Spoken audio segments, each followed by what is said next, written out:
Broadcasting from the ARN Racing Studios in Southern California, a turn for media company, ARN Los Angeles. This is ARN, the American Racing Network, the Motorsports Authority.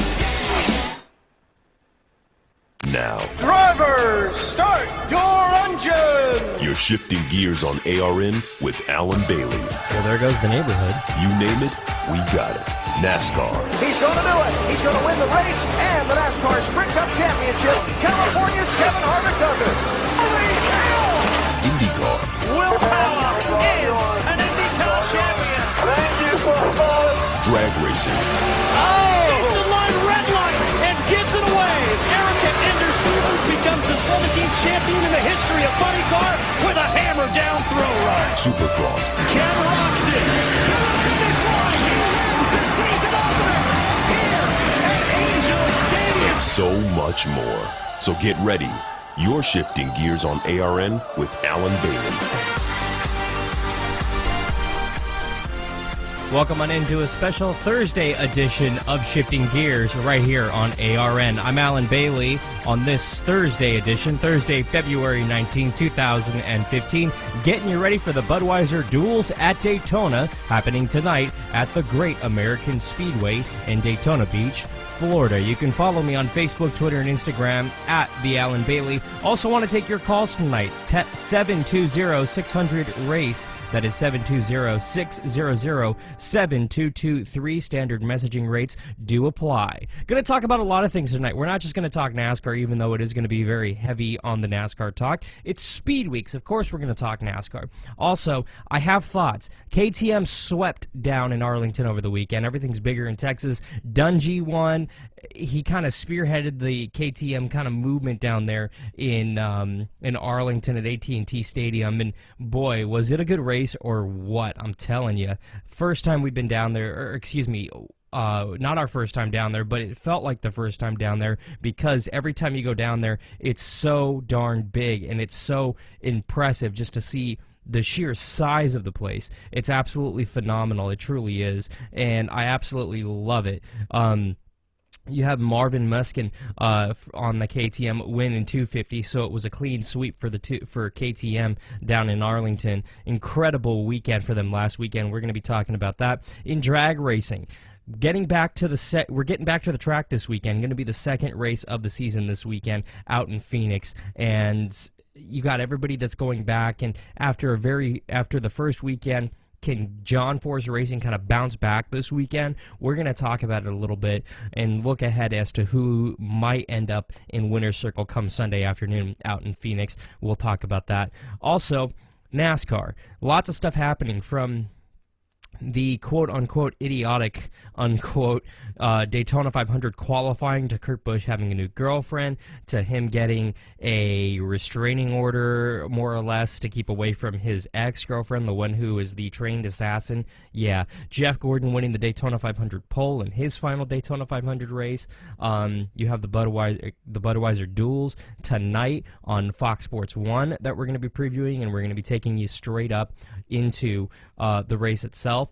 The 10 drivers that are in jeopardy of not making the race, we'll kind of go through our 10 that you got to watch out for tonight during the duels. Plus, Dale Earnhardt Jr., his girlfriend is mad at him for buying a lottery ticket. The reasoning behind this is kind of amazing, and yeah, I'm going to get into it. But we're going to start with this.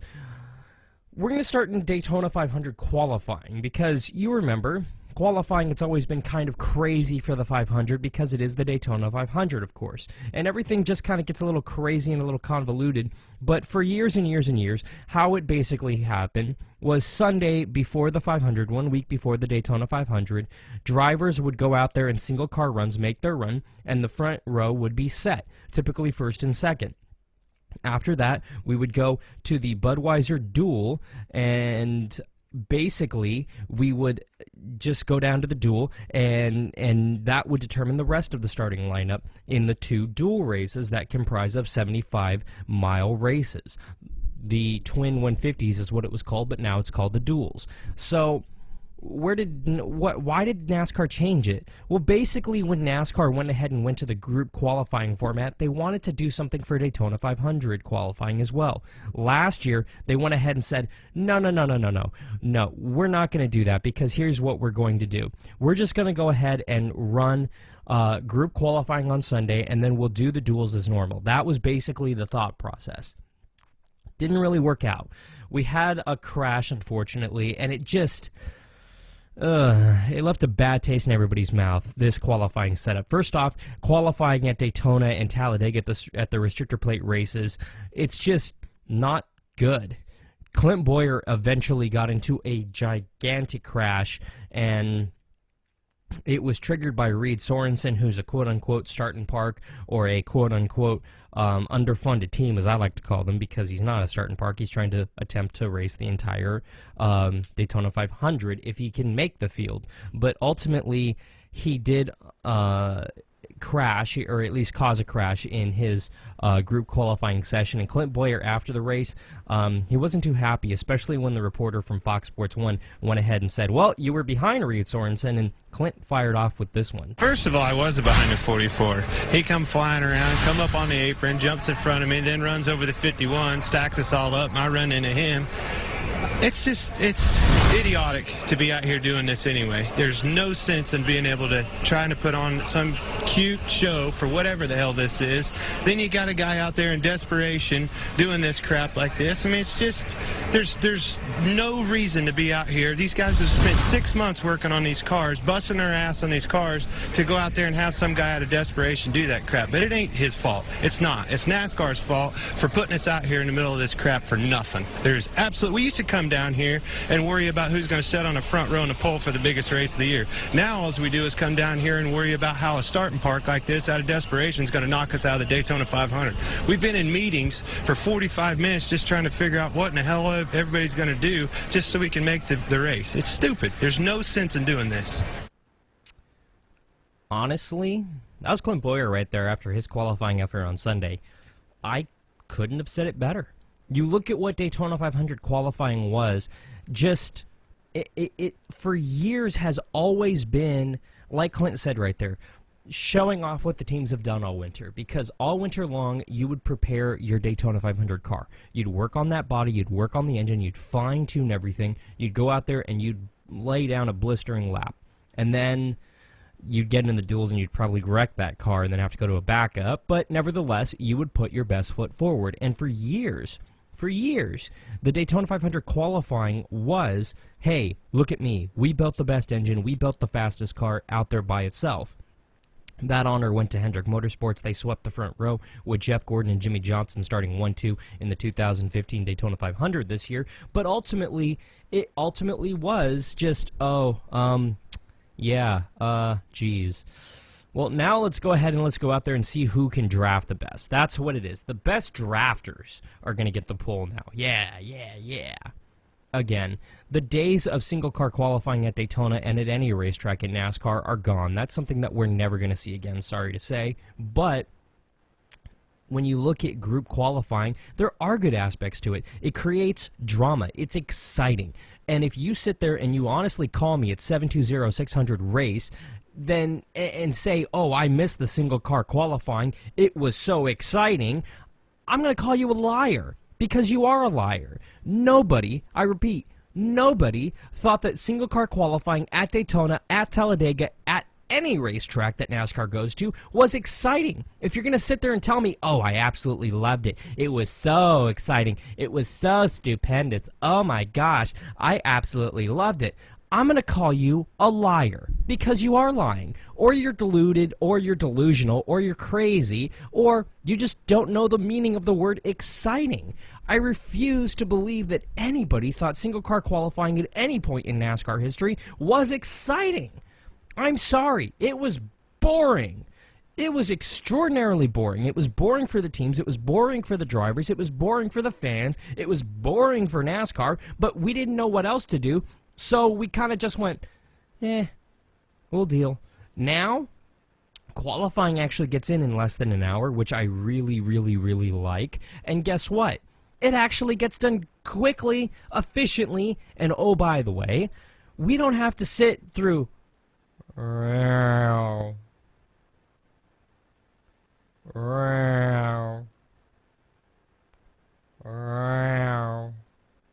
Oh, he's done. Oh, okay. He was 4th fastest out of 4 cars.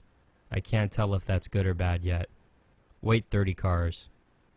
Seriously, that's what we lived in. That's what NASCAR was dealing with. And it was god-awful. It was boring, and it was stupid. NASCAR should have made these changes decades ago, but yeah, they're slow to change sometimes, and ultimately they did went ahead and make a change. But now with all of the single car qualifying in the past, and now group qualifying here for Daytona and Talladega and every other racetrack that we're dealing with, this is where we are. NASCAR Steve O'Donnell actually made an announcement yesterday because after the melee on Sunday, they went ahead and said, you know what, for Xfinity and Camping World Truck Series racing, we might want to make a change. Just maybe. Just maybe a teensy tiny little itty bitty change. And they went ahead and made this announcement yesterday at the media center at the Daytona International Speedway. The first round of qualifying will consist of 4 groups of approximately 12 vehicles. That'll be contingent on the size of the field, broken up equally in those 4 groups based on random draw. The top 24 vehicles from round 1 will advance based upon top speeds across all 4 groups. The second round will consist of 2 groups of 12, grouped by odd and even in their qualifying speeds from round 1. The top 12 vehicles from the second round will advance based upon their speeds. The third and final round will consist of 12 vehicles that will compete for the Coors Light Pole and Keystone Light Pole, respectively. Each round and each group within those rounds will last for 2 minutes and 30 seconds. The time between each respective group in the first 2 rounds will be 3 minutes. So those groups will go out for 2.5 minutes, and the break between each group going out in round 1 will be the 3 minutes. Another group will go out 2.5 minutes, 3 minutes off. After each of the rounds, the break will be 10 minutes. So between rounds 1 and 2, there will be a 10-minute break. Also worth noting that the vehicles participating in the next group session will be staged single file, starting at pit stall 1, so near pit exit, with their left side tires just outside the outer line of the pit box. So having their left side tires either on the outside markings of the pit box or next to it. There will be adequate spacing between the vehicles that will allow drivers to advance onto the track at their own discretion. Once those vehicles start moving, they must continue. They're not allowed to stop once they've moved from their staging point towards the track. Wheels start moving, they need to continue moving.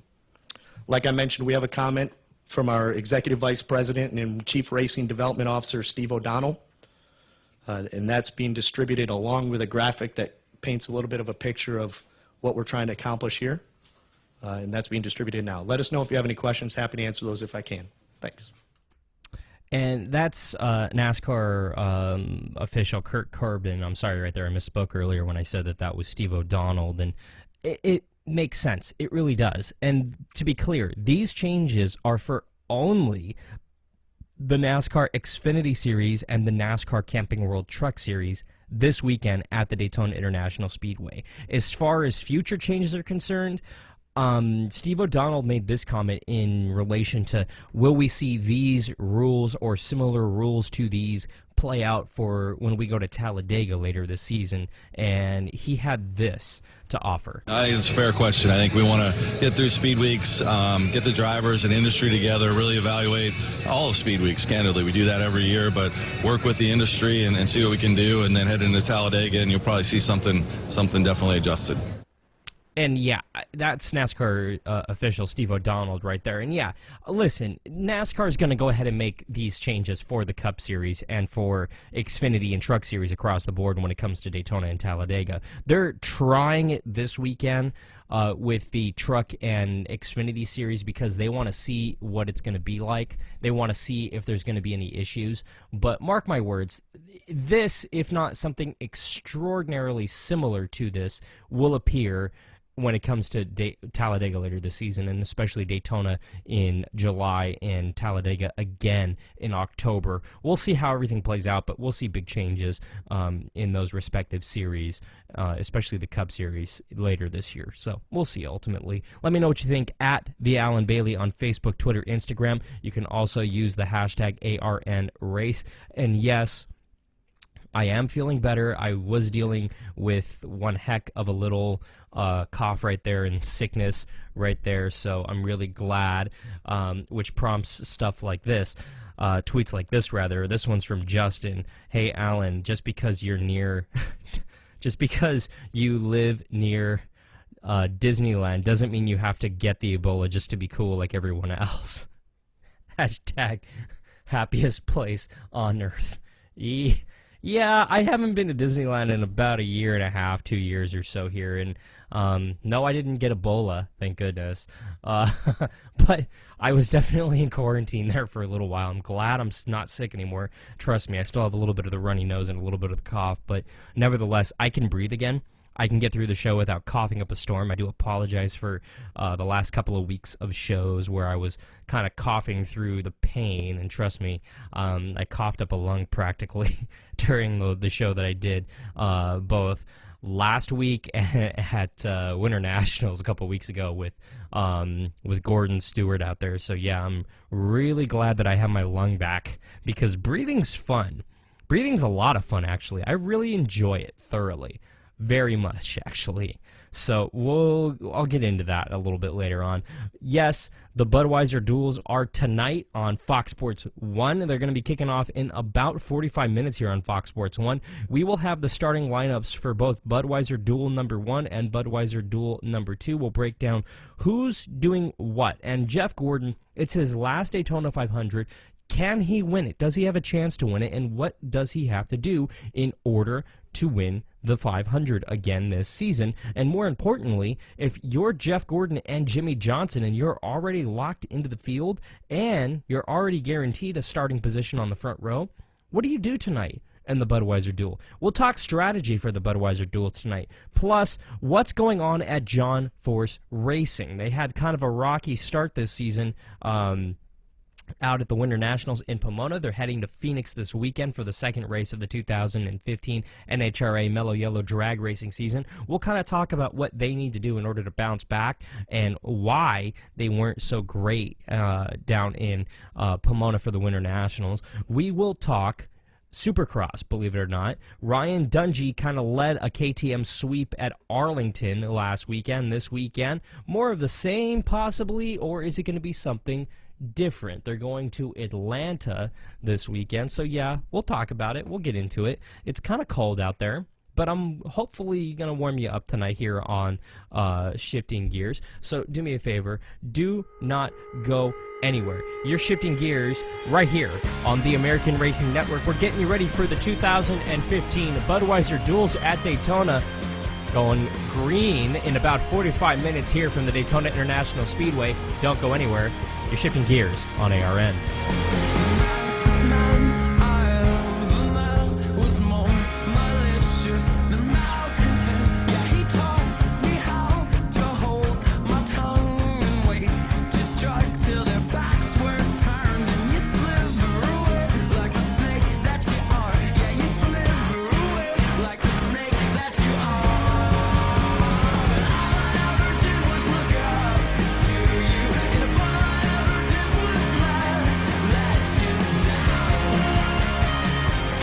Sick of mad race coverage or not at all from those other networks? Make ARN your one and only for all things motorsports. ARN, the Motorsports Authority. Hey guys, it's Alan Bailey, and I wanted to tell you about when I first got started in broadcasting. Something that I tried to do was I tried to build my own website with one of these free website builders, and it was really bad. I ended up spending hours and hours working on this site, and I didn't get it the way I wanted. I hated the colors, I hated the options, I hated everything about it, but I needed a website. So reluctantly, I launched the website, and It wasn't good. I didn't get any business or any traction from it. The website was horrible. In order to put a .com on there, I had to pay all these huge fees and all these hidden fees. Once I got past all the fees, it would have been thousands and thousands of dollars for just a very simple website. So I ended up taking it offline. Fast forward years later, I called Apollo Aesthetics. When I was getting ready to build my personal website, I decided to heck with it. I'll spend the money.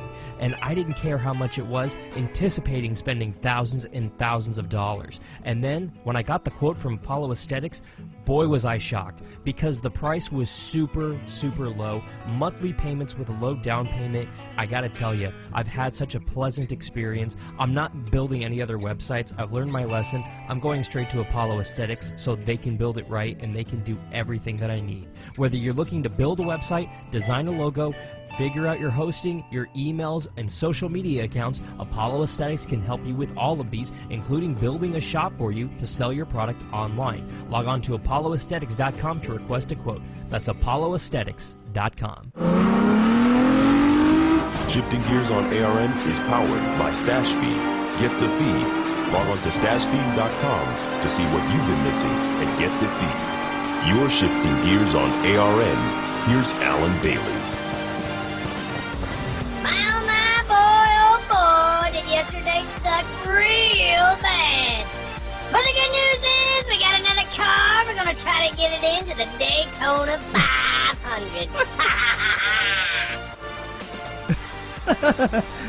That is Clint Boyer on his Twitter handle, @ClintBoyer. I need to explain. I feel I really need to explain that one. For those of you that have smartphones, which I hopefully you all do, and hopefully you're all tweeting me at the Alan Bailey on Facebook, Twitter, and Instagram. Also use the hashtag ARNRace if you want in order to get in on this conversation. There's an app on a smartphone in which you can bubbleize your face, and basically it makes your eyes really gigantic bug-like eyes, and it makes your voice all squeaky. So Clint Boyer took to Instagram and left that message. And in case you didn't hear it, here's what it is. Real bad. But the good news is we got another car. We're going to try to get it into the Daytona 500. Yeah. Basically, Clint basically said, well, my nieces did it, so I decided to get on this. And I don't know, whenever nieces are involved in a logical explanation for you doing something, it's either amazing, hilarious, or weird. But either way, I encourage it. So kudos, Clint, for at least finding a little bit of a silver lining of humor in what was a very bad situation. And for the record, Clint Boyer, they wrecked a car in the Sprint Unlimited last Saturday night, and they wrecked another car in qualifying on Sunday. So they're on their third car this week already. So, and I'm really hoping this more for the guys at the Michael Waltrip Racing fabrication shop than anything. Hopefully Clint Boyer and the rest of Michael Waltrip Racing bring home all their cars in one piece after the Daytona 500 comes Sunday, because that's already 2 cars in, and they haven't even started the 500 yet. So seriously, it's going to be one of those kind of nights. And yes, it is getting extraordinarily chilly down in Daytona. No rain in the forecast, thank goodness, but the Budweiser Duel race is coming at you in about 35 minutes or so on Fox Sports 1. Coverage will begin in about 35 minutes or so. And yes, it's going to be one heck of an evening. In case you did not see the starting lineup, in case you were living under a rock perhaps, here's what the starting lineup looks like for Budweiser Duel Race number 1. The field is split in half, with the outside row going in Duel Race number 2, the inside row going in Duel Race number 1, the outside in row 2, or Budweiser Duel Race number 2. Sorry about that. But Jeff Gordon will start on the pole for Budweiser Duel Race number 1. He is locked into the pole as long as he brings his car home in one piece. Matt Kenseth will start on the outside of the front row, followed by Casey Kane and Ty Dillon, row number 2. Starting 5th in Budweiser Duel Race number 1, we have Jamie McMurray. Johnny Sauter will start 6th. 7th, Trevor Bain. 8th, we find Eric Amarola. 9th, Keselowski.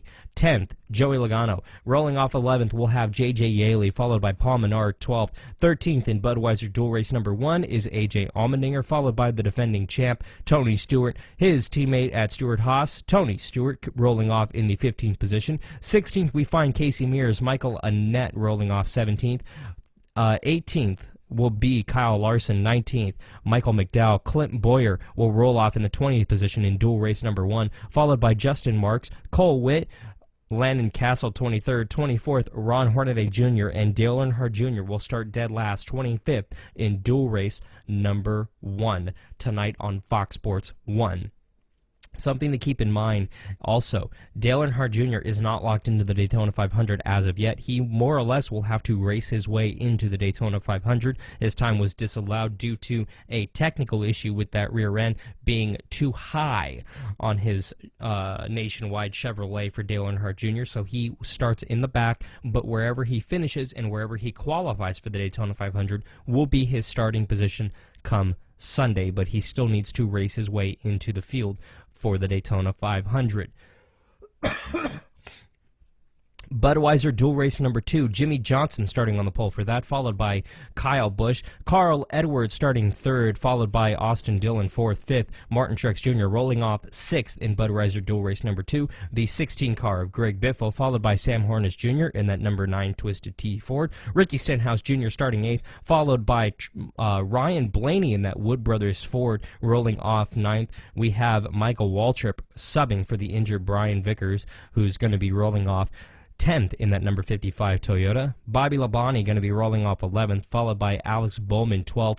Ryan Newman going to be rolling off 13th, followed by Kurt Busch 14th. His teammate Danica Patrick going to be rolling off 15th, followed by Brian Scott 16th.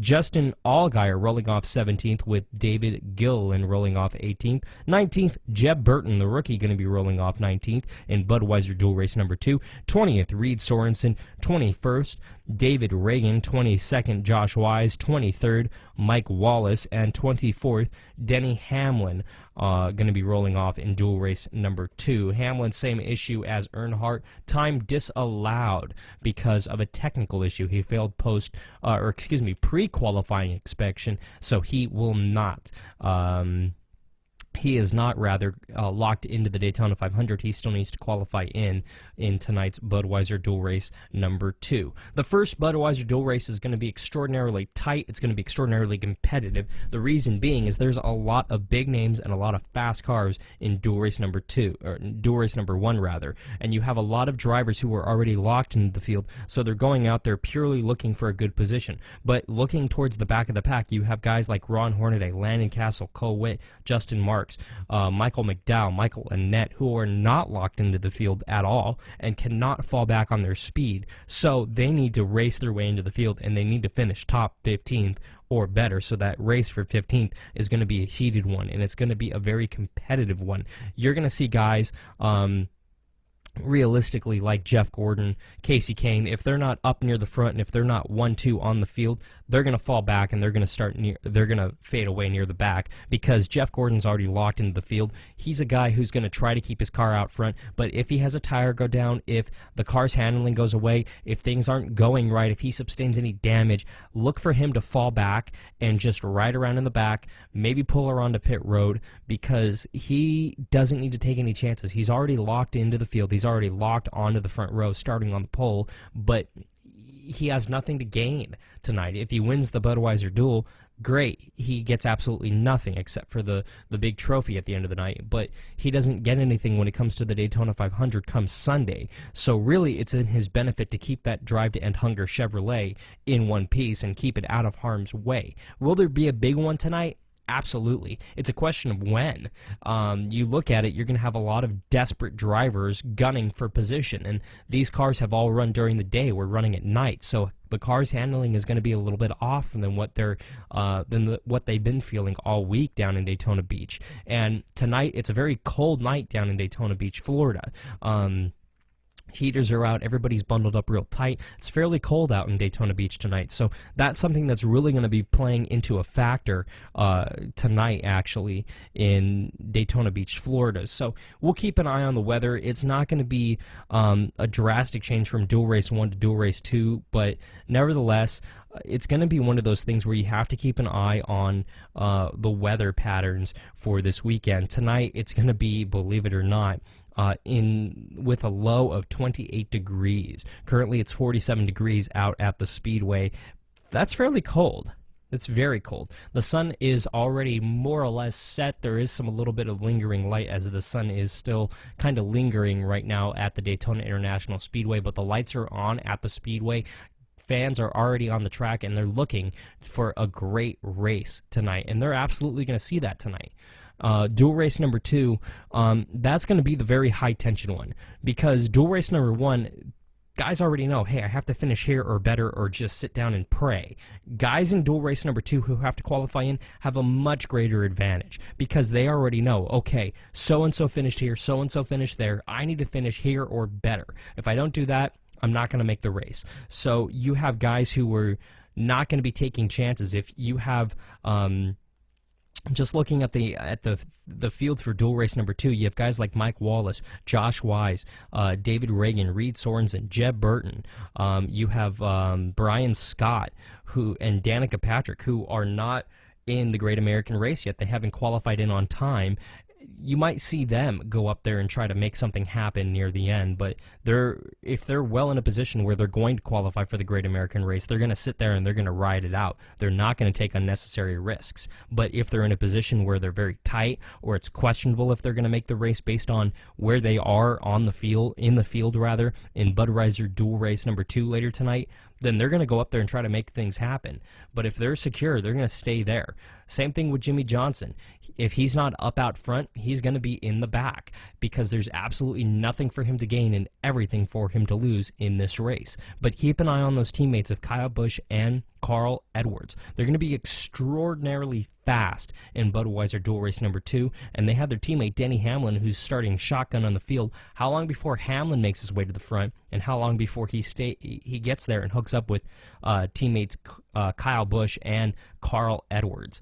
It's going to be interesting to see what happens. I really think that those 3 Joe Gibbs Racing Toyotas could get hooked up, and one of them might win this race tonight. We'll see what happens. As far as dual race number 1 is concerned, it's kind of a crapshoot. I've got my eyes on Matt Kenseth. He had a very good car in the Sprint Unlimited this last Saturday night, but he's a good race car driver, man. He's really good at restrictor plate racing, and he's kind of the new Mr. Where Did He Come From? He's just kind of quietly there, and then all of a sudden, bang, there he is right near the front.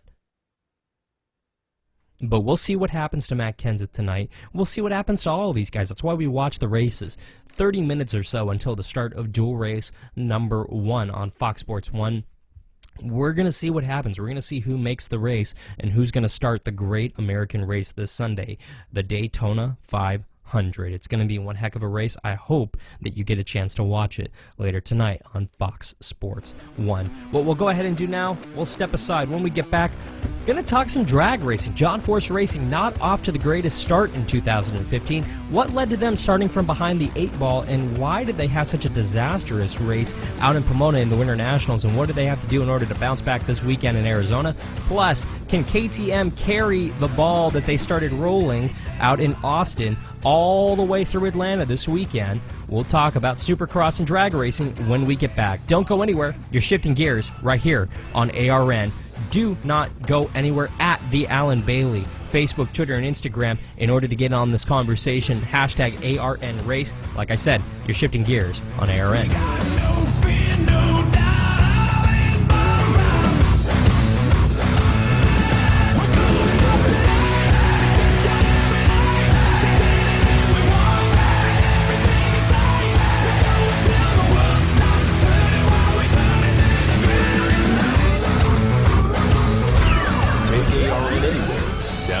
Favorite ARN programs on iTunes. Keyword search ARN and listen online at arnrace.com. Hey guys, it's Alan Bailey, and I wanted to tell you about when I first got started in broadcasting. Something that I tried to do was I tried to build my own website with one of these free website builders, and it was really bad. I ended up spending hours and hours working on this site, and I didn't get it the way I wanted. I hated the colors, I hated the options, I hated everything about it, but I needed a website. So reluctantly, I launched the website, and it wasn't good. I didn't get any business or any traction from it. The website was horrible. In order to put a .com on there, I had to pay all these huge fees and all these hidden fees. Once I got past all the fees, it would have been thousands and thousands of dollars for just a very simple website. So I ended up taking it offline. Fast forward years later, I called Apollo Aesthetics. When I was getting ready to build my personal website, I decided to heck with it. I'll spend the money. And I didn't care how much it was, anticipating spending thousands and thousands of dollars. And then, when I got the quote from Apollo Aesthetics, boy was I shocked, because the price was super, super low. Monthly payments with a low down payment. I gotta tell you, I've had such a pleasant experience. I'm not building any other websites. I've learned my lesson. I'm going straight to Apollo Aesthetics so they can build it right and they can do everything that I need. Whether you're looking to build a website, design a logo, figure out your hosting, your emails, and social media accounts, Apollo Aesthetics can help you with all of these, including building a shop for you to sell your product online. Log on to apolloaesthetics.com to request a quote. That's apolloaesthetics.com. What is one NASCAR Unites wristband capable of doing? It can inspire a child to go farther in school. It can construct a brand new playground for kids who've never had one. It can introduce a child with a serious illness to his or her favorite NASCAR driver. I'm Tony Stewart. I wear my band to Unite for Kids. Band together with me by logging on to www.nascar.com/unites to pledge your support. Shifting Gears on ARN is powered by Stash Feed. Get the feed. Log on to stashfeed.com to see what you've been missing and get the feed. You're shifting gears on ARN. Here's Alan Bailey.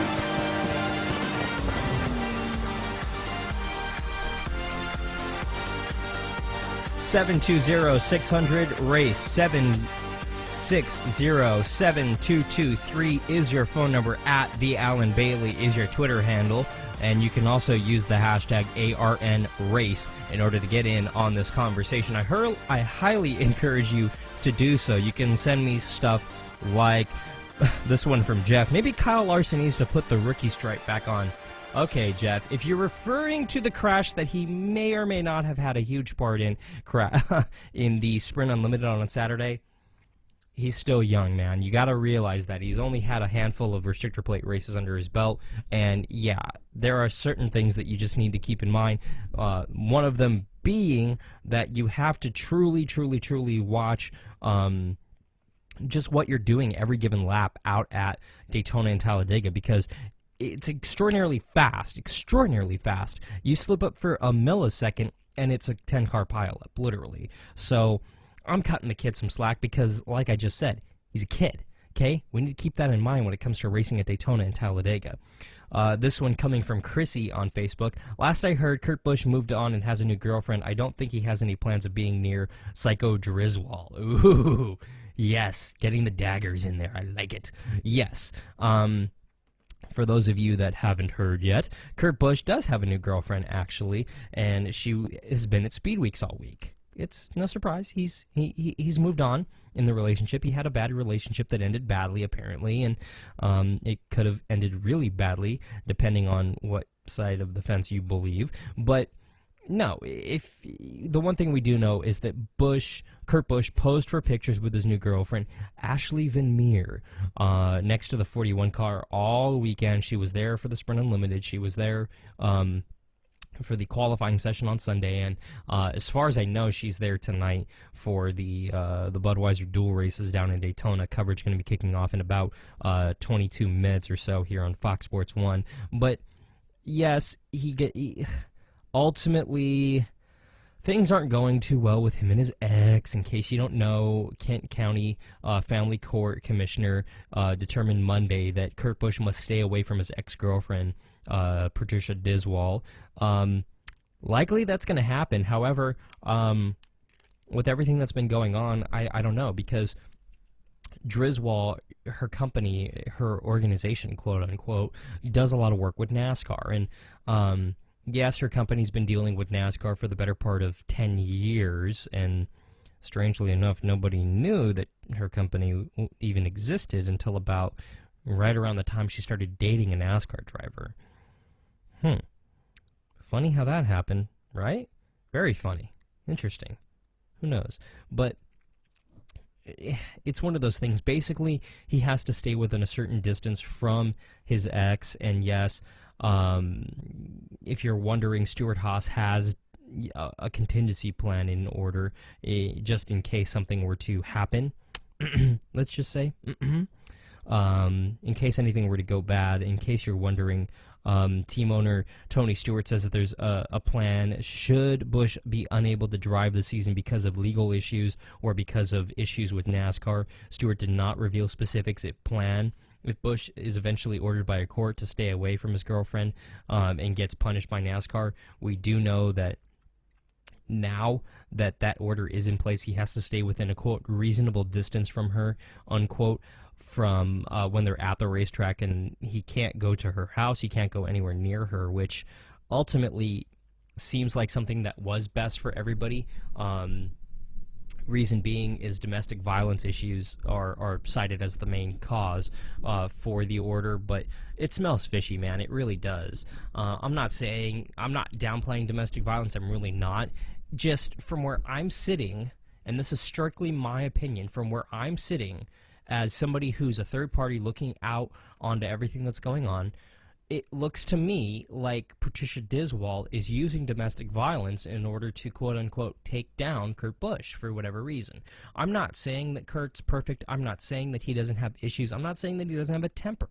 I'm saying that all of the evidence is pointing towards the fact that Patricia Diswall fabricated a story in order to get Kurt Busch behind bars, and ultimately that's something that isn't being indicated. That's something that's not being leaned towards. That's nothing that's certainly not off the table at this point. But at the same time, nobody's talking about that. They're all talking about, well, what's Kurt going to do when he can't be at a racetrack at a certain time because she's there? And here's something that is a plain fact of the matter. NASCAR controls who's in that garage area and who isn't in that garage area.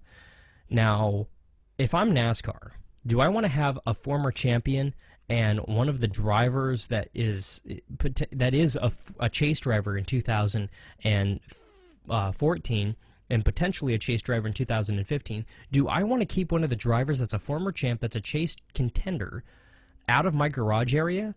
Or this woman who works for a charity organization out of my garage area?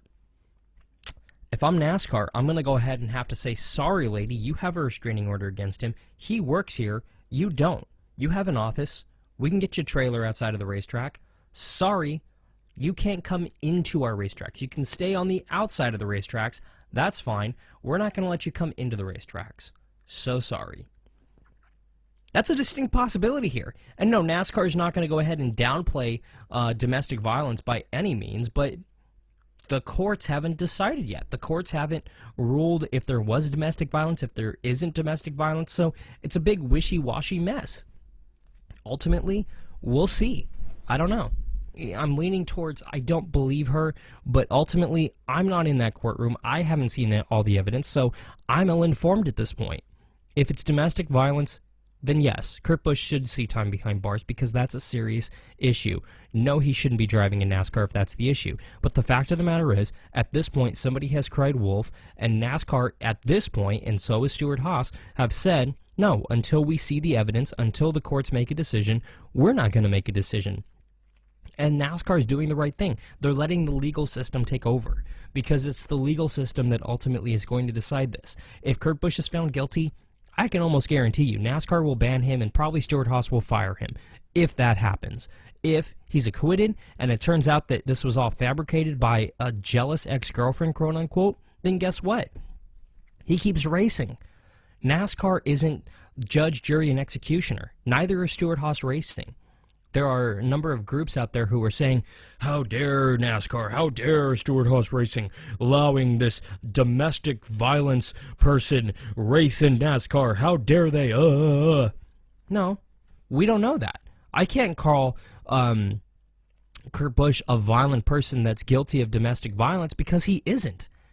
We don't know if he's guilty. We don't know if he's innocent. That's for the courts to determine, and at this point, we don't know. We simply do not know. The evidence is pointing towards a no, but again, me, as a person that is not in that courtroom, that is not a lawyer, that is not on that jury, that is not the judge, I, Alan Bailey, do not have enough evidence to make that call yes or no. And nor should I. I'm entitled to my opinion just like you are, but I am not the one who's ultimately going to make that call. That's not me. Sorry. Speaking of girlfriends that are not happy at their boyfriends and vice versa, with that recent Powerball jackpot, did you win, by the way? Maybe you're one of the 3 people that won it. I don't know. Congratulations to them, by the way. But seemingly overwhelming amount of people went ahead and bought a ticket, and that includes Dale Earnhardt Jr. Yes, Earnhardt. He had numerous endorsements. He has numerous endorsements, and he's earning a substantial amount of race winnings in his career. But come on, it's an extra $560 million. Who's not going to turn that down? But wanting is one thing, needing is another thing. And that's where Earnhardt's girlfriend, Amy Renman, really came in and laid down the law. After finding out that Earnhardt actually got on the action and bought a ticket, she had a little something to say about that. Earnhardt said to a local media outlet in Florida, quote, Amy got mad at me. She's like, what the hell are you buying a Powerball ticket for? You don't need to be winning it. I promised her right then that I would split half of it with charity, so she made me feel pretty bad, unquote. Turns out Earnhardt did win. Only $12, though. And he didn't walk away from that drawing empty-handed. And Amy Renneman isn't the only one who feels Earnhardt and other athletes shouldn't participate in lottery purchasing because of how fortunate they already are. And one can certainly understand the reasoning. However, $1 into millions is kind of tempting. I don't know. Where do you stand on this Dale Earnhardt Jr. buying a lottery ticket? You know, I'm thinking if I'm Dale Earnhardt Jr., maybe I need to... You know what? I only have 2 bars on my property. I only have two bars on my property. And when I say bar, I don't mean, oh, here's my bar, I have a few drinks behind me. No.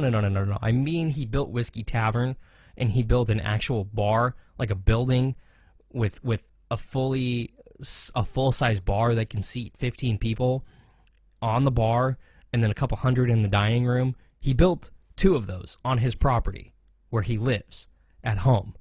Full bars. 2 fully stocked bars at home. Yeah, you know what? If I'm Dale Earnhardt Jr., I'm thinking, you know what?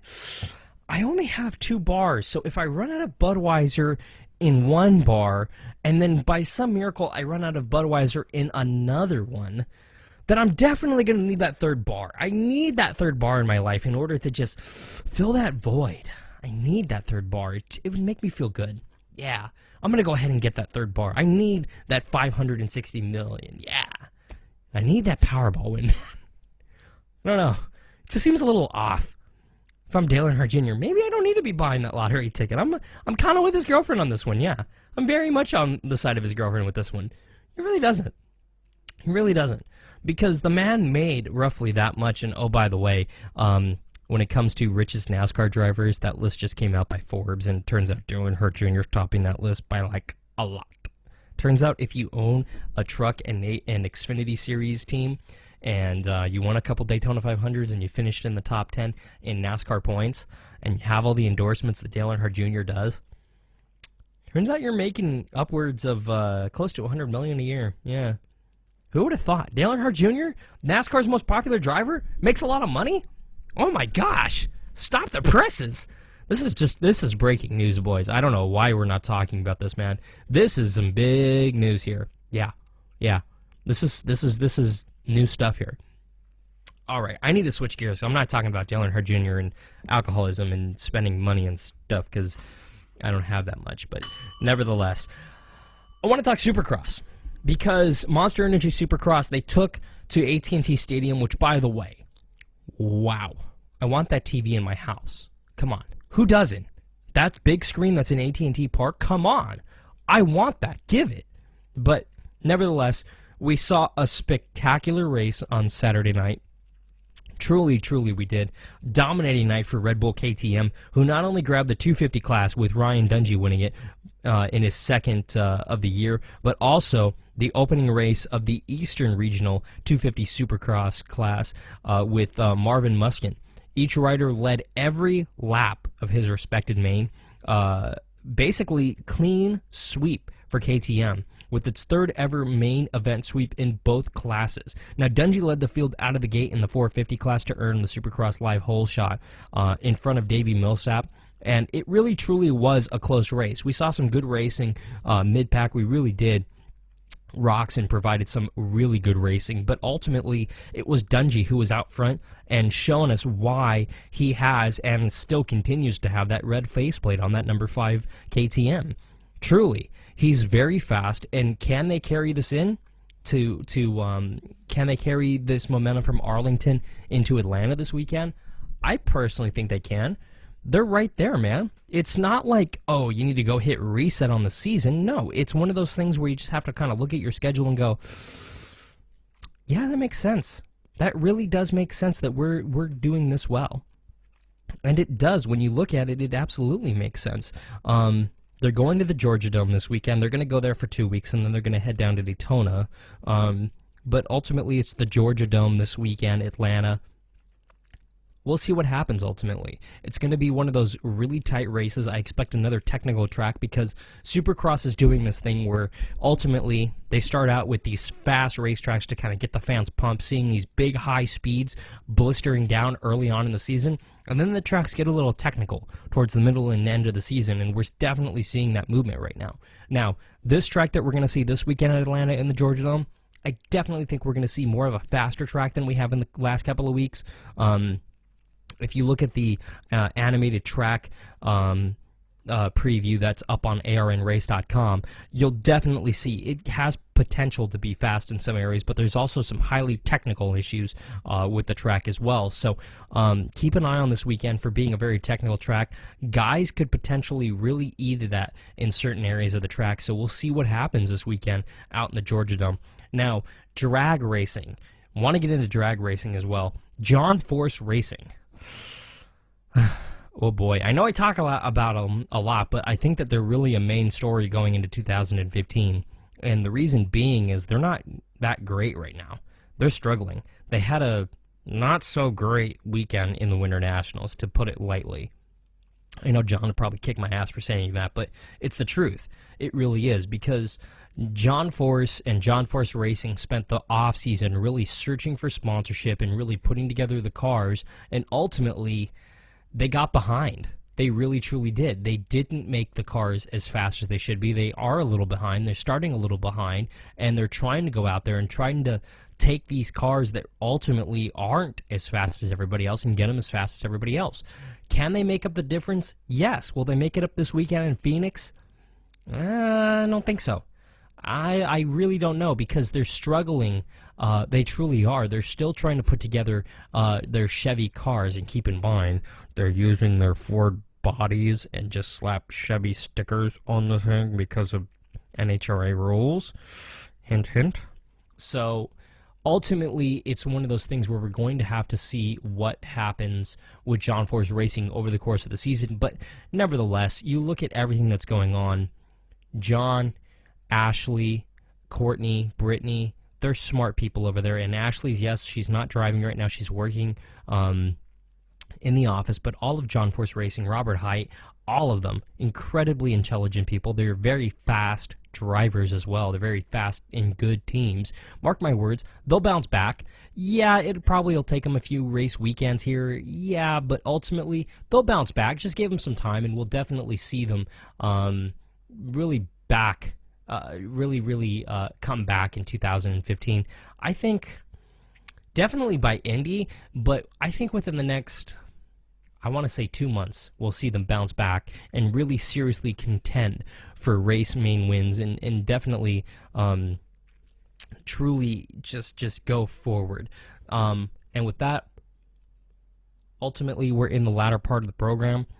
So really, it's one of my favorite parts of the program, I need to write a letter.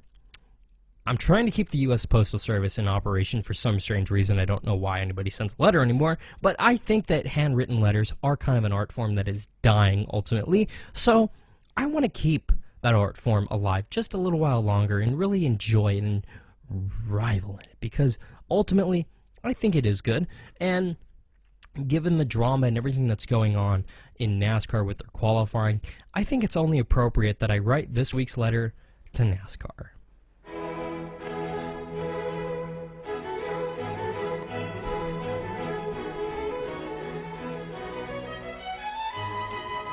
Dear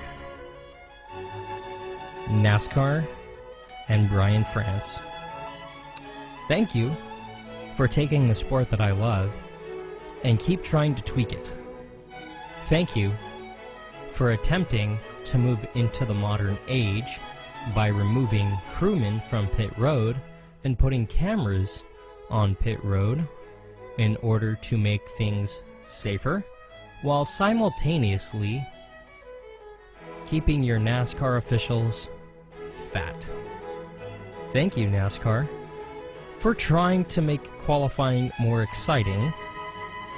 Thank you, NASCAR, for failing to make qualifying more exciting. Thank you, NASCAR, for continuing to listen to the fans, even though 90% of them say that the new qualifying procedure for Daytona sucks at life. Thank you, NASCAR, for keeping up to date with the latest technology and making sure that fans' voices are always heard. Thank you, NASCAR, for continuing the long tradition of working on things right up until the green flag drops. Thank you, NASCAR, for making the changes to the Xfinity and Truck Series qualifying, because at least you can get that right while using them as guinea pigs for the Cup Series. Thank you, NASCAR, for putting the last name of the drivers in the Truck and Xfinity Series on the outside of the cars in big letters on the windshields, but why would you put them on the rear windows? Is it just to make them different than the Cup Series? Or is it so that they look different? Or maybe because with all the Cup guys coming down, the regulars simply need to know who is driving away from them and leaving them in their dust. Thank you, NASCAR, for keeping Kyle Busch out of a Daytona truck, because now someone else can win the race. Thank you, NASCAR, for making sure that the little guy will always have a voice. Thank you, NASCAR, for keeping up to date with everything the fans want. And thank you, NASCAR, for attempting to change qualifying, even though you failed miserably in every conceivable way. I'll watch the Budweiser Duel tonight, and hopefully you don't change it mid-race. Happy Daytona 500 week. Hope you don't change that too. Sincerely, Alan Bailey with ARN.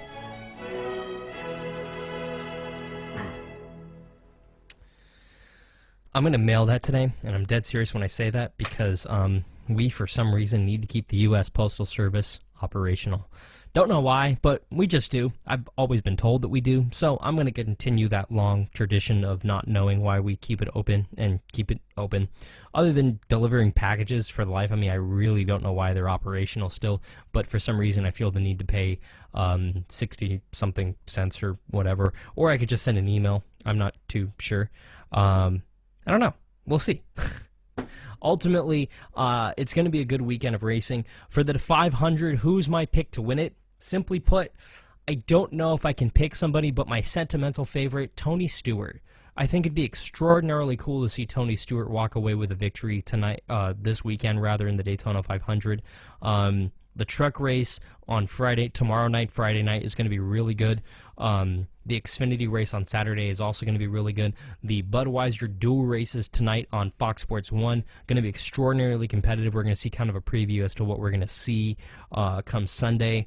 As far as drag racing is concerned, second race of the year, They're going to be taken to the track this weekend out in Phoenix. Keep an eye on them. They're going to be pretty darn entertaining all weekend long. Catch highlights on ESPN2 all weekend. You can log on to ARN Race in order to get information on how and when you can watch that. And also, we're going to take you out to the track because opening ceremonies for the Budweiser Duel have begun. And we pray for them. We pray for the troops around the country, around the world, who are fighting for peace. We ask that your peace would reign on earth as it is in heaven. It's in your name we pray. Amen. Now, here to perform our national anthem, please welcome Daytona Beach, Florida native Melissa Tenbrook. Oh, say, can you see by the dawn's early light what so proudly we hailed at the twilight's last gleaming, whose broad stripes and bright stars through the perilous fight, ramparts we watched were so gallantly streaming, and the rockets drag the bombs bursting in air, gave proof through the night that a flag was still there. Oh, say, does that star-spangled banner yet wave o'er the land of the free and the home of the